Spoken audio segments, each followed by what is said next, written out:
কৃষ্ণ হরি বল ভক্তমণ্ডলী সকলে শ্রীচরণের শতকোটি দণ্ডবত প্রণাম ভক্তি গ্রহণ করবেন।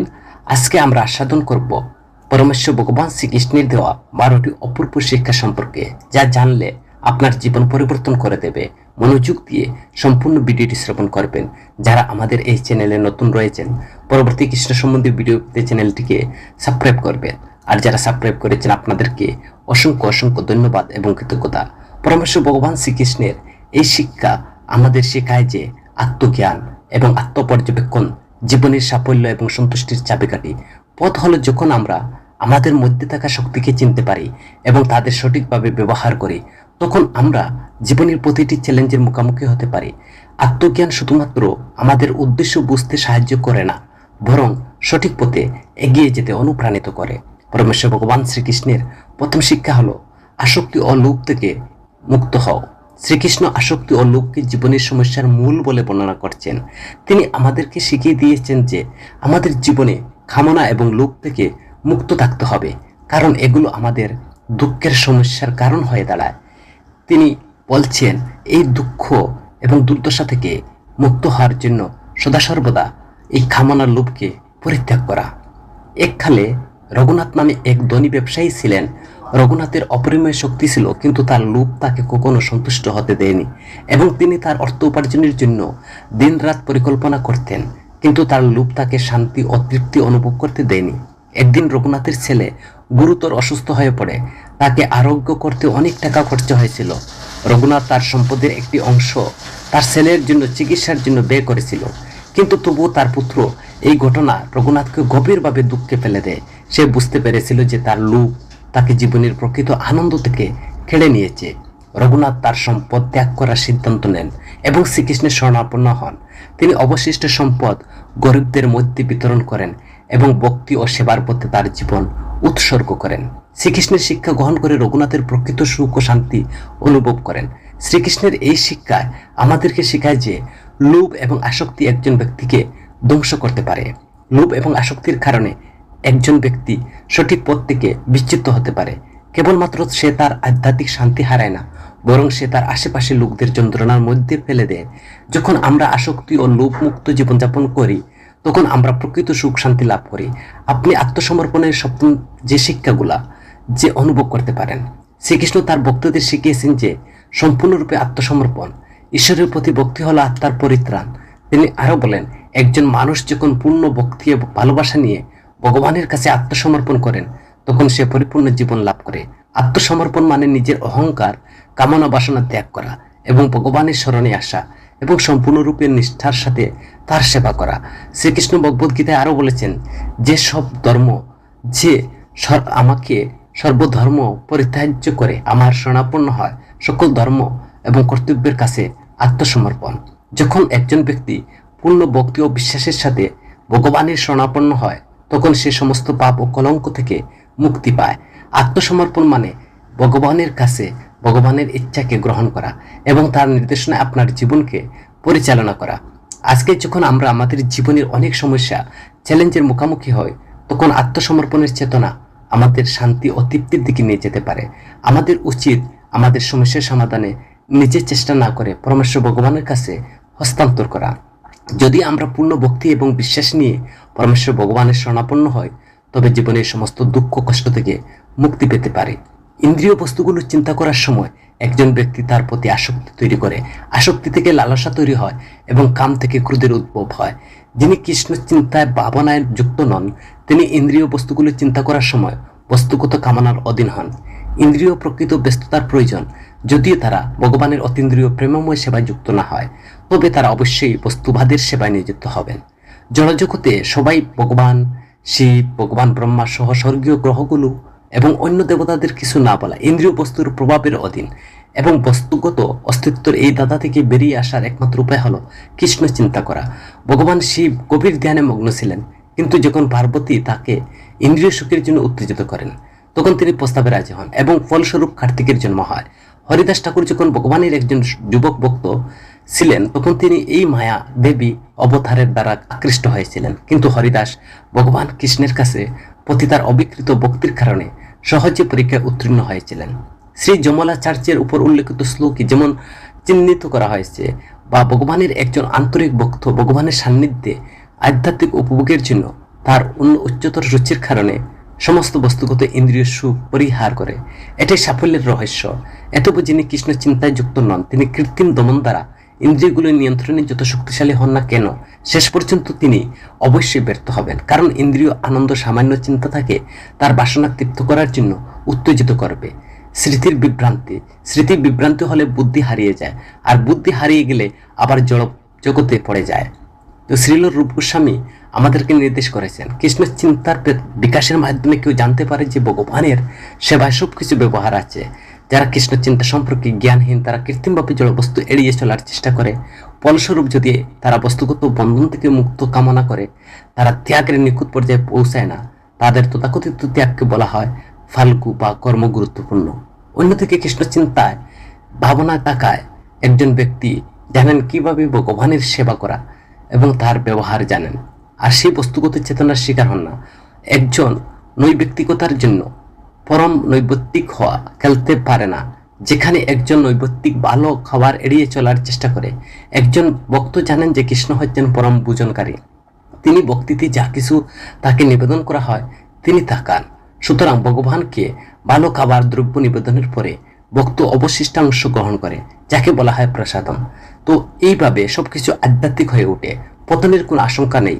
ভক্ত ভগবানের কৃষ্ণ ভাবনায় প্রসাদ গ্রহণ করে, যেখানে অভক্ত এটিকে বস্তু হিসেবে প্রত্যাখ্যান করে। তো নৈব ব্যক্তি তাই কৃত্রিম ত্যাগের কারণে জীবন উপভোগ করতে পারে না। এই কারণে মনের সামান্য আন্দোলন তাকে বস্তুগত অস্তিত্বের পুকুরে টেনে নিয়ে যায়।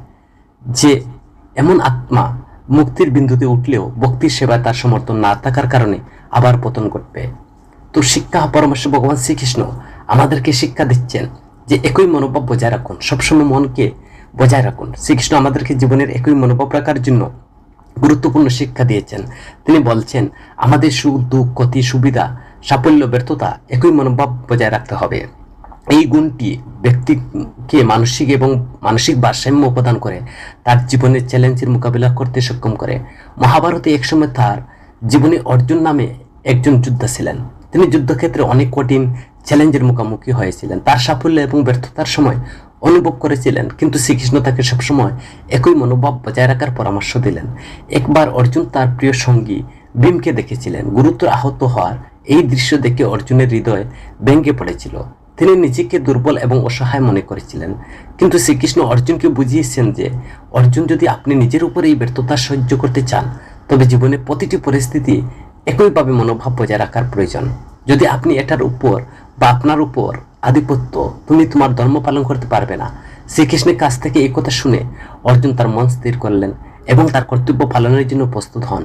তিনি তার দুঃখ এবং আবেগকে নিয়ন্ত্রণে রাখেন, তার ধর্ম অনুসরণ করেন, শেষ পর্যন্ত অর্জুনের সাফল্য লাভ করেন এবং তার ধর্ম পালন করেন। তো সমান দৃষ্টিভঙ্গি বজায় রাখা জীবনে মানসিক ভারসাম্যের পথ। এটি আমাদের প্রতিটি উত্থান পতনে স্থিতিশীল থাকতে সাহায্য করে, যা আমরা জীবনের আনন্দের সাথে যোগাযোগ করি। দুঃখ ক্ষতি এবং সমান দৃষ্টির সঙ্গে এই থেকে দেখলে যে আমরা যে কোনো পরিস্থিতি ধৈর্য ধরে কাজ করতে পারি। শ্রীকৃষ্ণের এই শিক্ষা আমাদেরকে শেখায় যে আমাদের জীবনে আসা প্রতিটি পরিস্থিতি সমান দৃষ্টিভঙ্গির সাথে মোকাবেলা করা উচিত। যা ঘটবে, বা দুঃখ হোক বা উপকার হোক, তা আমাদের মানসিক আবেগগতভাবে শক্তিশালী করে তোলে, আমাদের জীবনে কঠিন পরিস্থিতির মোকাবেলা সক্ষম করে। বন্ধুত্বের সবচেয়ে বড় শিকার গুরুত্ব হচ্ছে শ্রীকৃষ্ণের শিখিয়েছেন বন্ধুত্বের গুরুত্ব তিনি সুদামা এবং অর্জুনের মাধ্যমে। তার জীবনে সত্যিকারের বন্ধুত্ব দেখিয়েছেন, বন্ধুত্বের গুণ দেখিয়েছেন। সত্যিকারের বন্ধুত্বের জন্য নিঃস্বার্থ ভালোবাসা, বিশ্বাস এবং সমর্থন হচ্ছে গুরুত্বপূর্ণ। এই গুণটি জীবনে প্রতিটি মুডে আমাদের সমর্থন করে, আমাদের সুন্দর এবং বোধ করতে দেয় না। শ্রীকৃষ্ণ সুদামার মধ্যে শ্রীকৃষ্ণের যে বন্ধুত্ব এখনো মানুষের হৃদয়ে। সুদামা যিনি একজন দরিদ্র ব্রাহ্মণ ছিলেন, দ্বারকার রাজা ছিলেন। শ্রীকৃষ্ণের মধ্যে তারা বন্ধুত্ব, প্রকৃত প্রেম এবং ভক্তির প্রতীক। শৈশবে সুদামা শ্রীকৃষ্ণের গুরুকুলে একসাথে ছিলেন। কয়েক বছর পরে সুদামা আর্থিক অবস্থা খুব খারাপ হলে তার স্ত্রী তাকে শ্রীকৃষ্ণের কাছে সাহায্য চাইতে বলেন। সুদামা শ্রীকৃষ্ণের স্থানে পৌঁছালে দ্বিধাদ্বন্দ্বহীনভাবে দ্বারকার যাত্রা শুরু করেন। তাই দ্বারকার রাজা বাল্যবন্ধুকে চিনতে পেরে তাকে জড়িয়ে ধরলেন। শ্রীকৃষ্ণকে সুদামাকে সাথে সাথে স্বাগতম জানালেন এবং তার প্রতি ভক্তি প্রদর্শন করলেন। সুদামা শ্রীকৃষ্ণের কাছে জানতে চাইলেন, অস্বীকার করলে শ্রীকৃষ্ণ তাকে আর্থিক সাহায্য করেন। পরিস্থিতি বুঝে সে তার ঘরকে সমৃদ্ধ করেন। যখন সুদামা বাড়ি ফিরলেন তিনি দেখলেন যে তার বাড়িটি বড় একটি অট্টালিকা বিল্ডিং হয়ে গেছে। তো সব জায়গায় এই গল্পটি হচ্ছে যে সত্যিকারের বন্ধুত্ব কোনো দিন সেলফি নেই, সত্যিকারের বন্ধু সর্বদা একে অপরকে সমর্থন করে, পরিস্থিতি যাই হোক না কেন। শ্রীকৃষ্ণের এই শিক্ষা আমাদেরকে শেখায় যে সত্যিকারের বন্ধুত্ব হলো জীবনের শ্রেষ্ঠ উপহার। সত্যিকারের বন্ধুত্ব কেবল আমাদেরকে অসুবিধা থেকে বাঁচাতে সাহায্য করবে, বরং আমাদের মানসিক এবং সমর্থন দেয়। সত্যিকারের বন্ধু হলো ভালোবাসা, বিশ্বাস এবং সমর্থনের গুরুত্ব রয়েছে, যা জীবনের প্রতিটি মোড়কে আমাদের অনুপ্রেরণা শক্তি দেয়। তুমি কি সুখ দুঃখ লাভ এবং জয় পরাজয় বিবেচনা না করে যুদ্ধের জন্য যুদ্ধ করো, আর তা করলে তোমার পাপ হবে না। ভগবান শ্রীকৃষ্ণ এখন সরাসরি বলছেন অর্জুনের উচিত যুদ্ধের জন্য যুদ্ধ করা, কারণ তিনি যুদ্ধ চান। কৃষ্ণ ভাবনায় বা কর্মকাণ্ডে সুখ দুঃখ লাভ ক্ষতি জয় পরাজয় কোনো বিবেচনা নেই। যে সমস্ত কিছু কৃষ্ণের জন্য করা উচিত তা হলো অতীন্দ্রিয় চেতনা। তাই বস্তুগত কার্যকলাপের কোনো প্রতিক্রিয়া নেই। যে তার নিজের ইন্দ্রিয় তৃপ্তির জন্য কাজ করে বা ভালো বা আবেগ যে প্রতিক্রিয়ার অধীন হয়, ভালো বা খারাপ। কিন্তু যিনি কৃষ্ণ চিন্তায় কর্মকাণ্ডে নিজেকে সম্পূর্ণরূপে সম্পূর্ণ করেন বা সমর্পণ করেন, তিনি কারো কাছে বাধ্য নন, না তিনি কারো কাছে ঋণী নন। যেমন একজন সাধারণ কর্মকাণ্ডে রয়েছে যে বলা হয়েছে যে কেউ কৃষ্ণের কাছে সম্পূর্ণরূপে আত্মসমর্পণ করেছেন, মুকুন্দ অন্য সমস্ত কর্তব্য ত্যাগ করেছেন, তিনি আর ঋণী নন, তিনি কারো প্রতি বাধ্য নন। দেবতা ঋণীদের সাধারণ মানুষদের আত্মীয়তা না, মানবতা পূর্বপুরুষের কাছেও না। তো কৃষ্ণের দেওয়া পরোক্ষভাবে ইঙ্গিত বিষয়টি পরবর্তীতে তিনি বলেন যে শ্রীকৃষ্ণের শিক্ষা ও সহযোগিতা ঐক্য এবং শ্রী কৃষ্ণ মহাভারতের যুদ্ধে পাণ্ডবদের ঐক্য সহযোগিতার শক্তি গুরুত্ব ব্যাখ্যা করেছেন। তিনি সমাজ ও পরিবারের ঐক্যের শিক্ষা শুধুমাত্র সহযোগিতার মাধ্যমে স্থিতিশীলতা সাফল্য অর্জন করা যায়, তবে ঐক্যের মধ্যে শক্তি থাকে, যে কোনো চ্যালেঞ্জের মোকাবিলা করা যায়। মহাভারতের যুদ্ধের সময় যখন পাণ্ডবদের কৌরবদের সাথে যুদ্ধ হয়েছিল তখন অবস্থা কঠিন ছিল। কৌরব বাহিনীর ছিল বিশাল আর পাণ্ডবদের সীমিত সম্পদ। এই কঠিন পরিস্থিতি শ্রীকৃষ্ণ পাণ্ডবদের একত্রিত থাকার এবং একে অপরকে সমর্থন করার পরামর্শ দেন। শ্রীকৃষ্ণ পাণ্ডবদের বলেছিলেন যে তারা যদি একত্রিত থাকে এবং একে অপরকে সমর্থন করে তারা যে কোনো চ্যালেঞ্জের মোকাবিলা করতে পারে।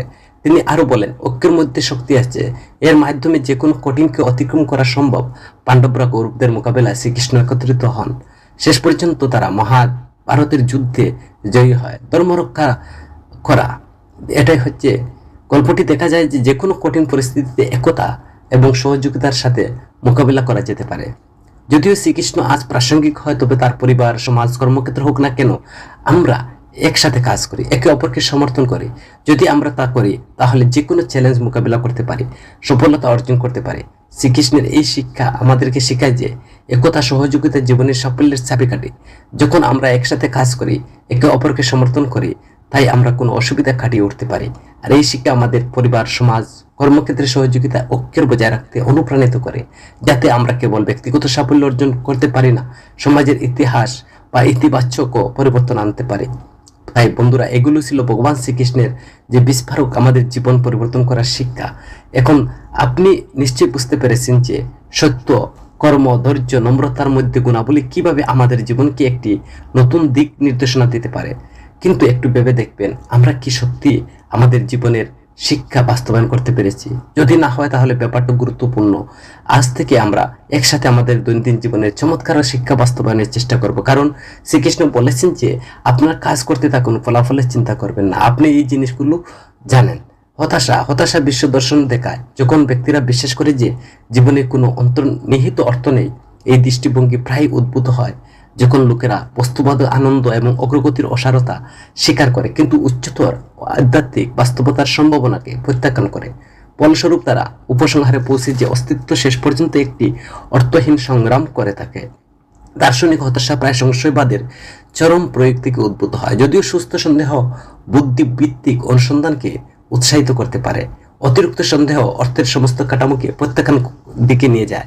সন্দেহের উপর অত্যাধিক নির্ভরতা, এই ধরনের ব্যক্তিরা সবকিছু সন্দেহ করে, প্রায় বিশ্বাস ব্যবস্থা, দর্শন, ধর্মীয় কাঠামোকে প্রতারণার হিসাবে খারিজ করে। হাস্যকরভাবে তারা সন্দেহের মধ্যে অন্ধত্ব বিশ্বাস স্থাপন করে, এটি সত্যের চূড়ান্ত পথ বলে বিশ্বাস করে। বুদ্ধিভিত্তিক স্থবিরতা, সন্দেহ ত্রুটিগুলো শনাক্ত করতে পারে কিন্তু কোনো ত্রুটি সঠিকতা প্রকাশ করতে পারে না। একটি অর্থপূর্ণ বিশ্ব দৃষ্টিভঙ্গি তৈরি করতে অক্ষমতার দিকে নিয়ে যায়, যা ব্যক্তির অস্তিত্বের শূন্য ভাদে আটকে রাখে। নিন্দনীয় বরখাস্ত। এই বিশ্বদৃষ্টি সম্পন্ন ব্যক্তিরা প্রায় অন্যদের উপহাস করে, যার অর্থপূর্ণ কাঠামো উপস্থাপ করে তাদের ক্ষমতা সন্ধানী নির্বুধ আদর্শ এবং হিসাবে দেখে হতাশার দার্শনিক। ভগবান শ্রীকৃষ্ণ আরো আমাদেরকে শিক্ষা প্রদান করেন হতাশার মনস্তান্ত্রিকভাবে হতাশার বিশ্বদৃষ্টি ক্রমবর্ধমানভাবে প্রচলিত হয়ে উঠছে বিশেষ করে তরুণ প্রজন্মের মধ্যে, কারণ অর্থের ঐতিহ্যগত উৎসগুলো বিকৃত এবং বরখাস্ত করা হয়েছে। ঐতিহ্য নোঙ্গরগুলো ক্ষতি এবং মানসিক শূন্যতা। পরমেশ্বর ভগবান শ্রীকৃষ্ণ বলেন, এই শূন্যতা প্রায় অর্থহীনতার গভীর অনুভূতি হিসাবে প্রকাশ করে, যা ব্যক্তিদের বিভ্রান্ত এবং পালানোর জন্য নেতৃত্ব করে দেয়। মোকাবিলা করার পদ্ধতি: যে কোনো পরিস্থিতি উদ্দেশ্যহীনতার কুবের সাথে মোকাবিলা করার জন্য অনেক অতিরিক্ত বিনোদন, ভিডিও গেম, টিভি শো ক্ষতিকারক আসক্তির দিকে ঝুঁকছে। ক্রিয়াকলাপগুলো সাময়িক স্তুতি দেয়, কিন্তু তবে হতাশার চক্র আরো গভীর করে দেয়। মনস্তান্ত্রিক হতাশা: পরমেশ্বর ভগবান শ্রীকৃষ্ণ বলেন যে মানসিক স্বাস্থ্য সংকট, সামাজিক সংযোগ বিচ্ছিন্ন, ক্ষতিকারক, পলায়নবাদ,